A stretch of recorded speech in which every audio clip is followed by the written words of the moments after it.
बजे चुनाव आयोग द्वारा जम्मू कश्मीर और हरियाणा के अंदर विधानसभा चुनाव की तारीखों का ऐलान हो सकता है। आपको बता दें कि 2019 में धारा 370 की समाप्ति के साथ ही जम्मू कश्मीर के लिए यह विधानसभा चुनाव बेहद खास होने वाला है, क्योंकि यह राज्य के अंदर पहला विधानसभा चुनाव है। इससे पहले 2014 में आखिरी बार राज्य में विधानसभा चुनाव हुए थे, जिसमें भाजपा ने पीडीपी के साथ गठबंधन की सरकार बनाई थी।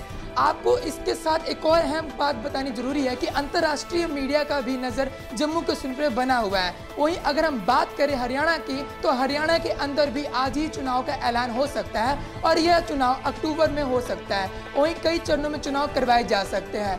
इससे पहले जब चुनाव हुआ था विधानसभा का हरियाणा के अंदर, तो मनोहर लाल खट्टर को मुख्यमंत्री बनाया गया था। हालांकि वह अपना कार्यकाल 5 साल का पूरा नहीं कर पाए और वर्तमान में नायब सैनी को हरियाणा का मुख्यमंत्री बनाया गया है। अमेरिकी अखबार द वॉशिंगटन पोस्ट ने अपने पोलिंग नतीजों के आधार पर दावा किया है कि राष्ट्रपति जो बाइडेन के चुनावी रेस के हटने के बाद कमला हैरिस अपने राष्ट्रीय स्तर के समर्थन में 2% इजाफा किया है।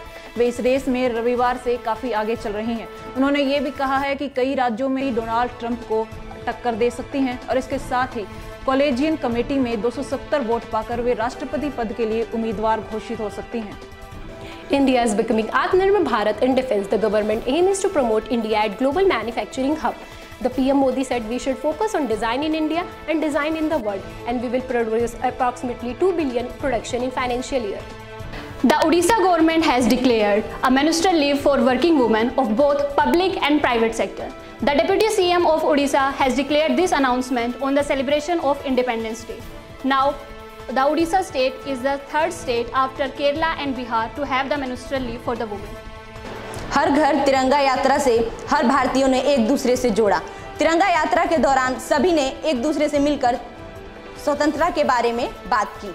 उसके साथ साथ 14 अगस्त को जो विभाजन हुआ था, इस पे भी चर्चा हुई। यह एक शोक का दिन था, लेकिन इन सब को भुला के स्वतंत्रता दिवस का उत्सव भारतीयों ने मिलकर अच्छे से मनाया। जैसे विश्वविद्यालय महाविद्यालयों में झंडा तोलन का कार्य अच्छे तरीके से संपन्न हुआ। It is India's dream to host the 2036 Games. The preparations are on, says Modi. Prime Minister Narendra Modi said that India is leaving no stone unturned in its efforts to host the 2036 Olympics. It is India's dream to host the 2036 Olympics, and we are making preparations for that, said Modi in his address to the nation from the ramparts of Red Fort at the 78th Independence Day of the country. However, this year's performance of the country in the Olympics brings back the question, does India lack a sporting culture outside cricket? Haryana केंद्रीय विश्वविद्यालय में 14 अगस्त को विभाजन विभीषिका पर व्याख्यान हुआ। यह पूरा कार्यक्रम 4 चरणों में हुआ। पहला चित्र प्रदर्शनी, फिर पोस्टर मेकिंग, साथ साथ में अखंड भारत का मानचित्र और फिर व्याख्यान। व्याख्यान में ये बात उभर कर सामने आई कि ये विश्व की सबसे बड़ी विभीषिका थी। इसके बाद ये प्रण लिया गया कि सभी हुतात्माओं को शांति के लिए हम सब संकल्प लें और आगे आने वाले समय में राष्ट्र की उन्नति के लिए कार्य करें।